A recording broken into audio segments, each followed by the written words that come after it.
My name is Jeremy Grinder. I'm the creative manager for Vigil's games Darksiders 2.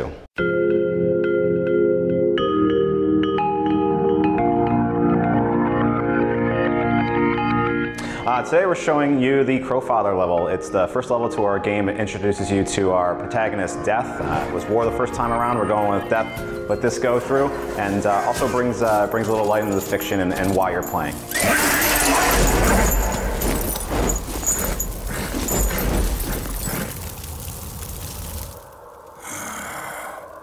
The game begins in pretty epic fashion right above your steed Despair.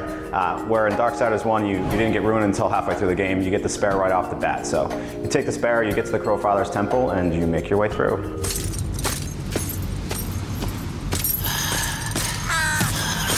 Voices, always voices.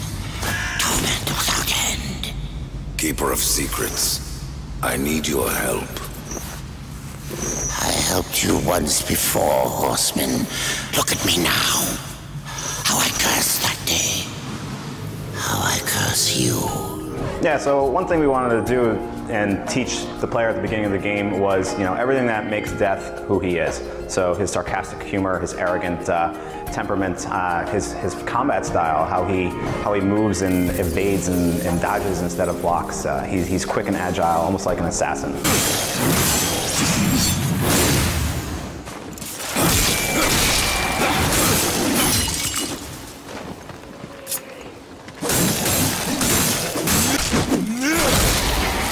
Also his traversal methods. He can wall run, wall bounce, has all quick times of different traversal ways that are quite dissimilar to his brother War. Yeah, Death's story here is in Darksiders 2 is he's basically trying to right the wrongs that happened in Darksiders 1. His brother War, who he's fiercely loyal to, was falsely accused for starting the apocalypse prior to its intended time. So he's going out to right the wrongs and erase the deed itself. He wants to make sure the apocalypse never happened, so War can be undaunted.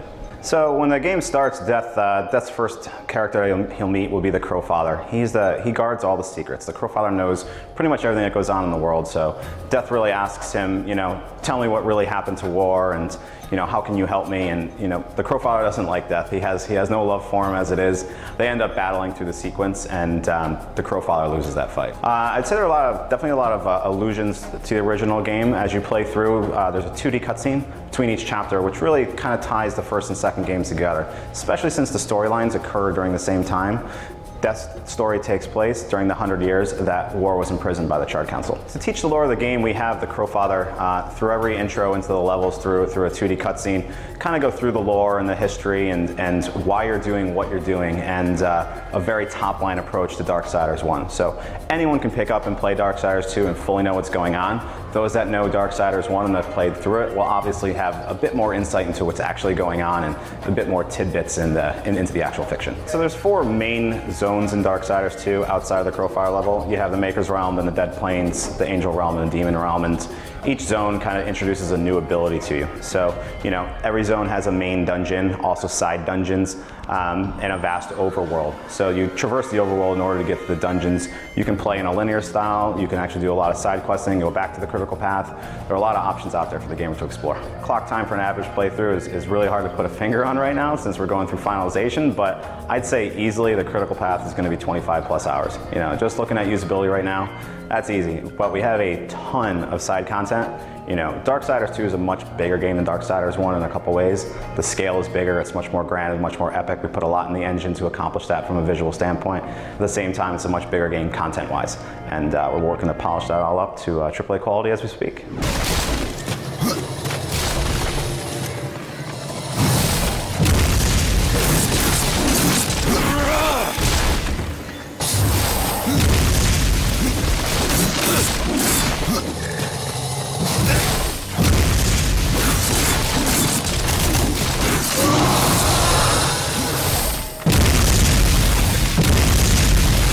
Yeah, a lot of the side quests in the game trigger through exploration.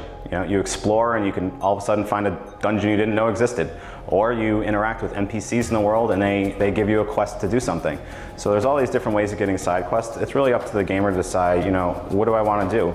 The thing is though, in the end, usually there's a great reward waiting at the end.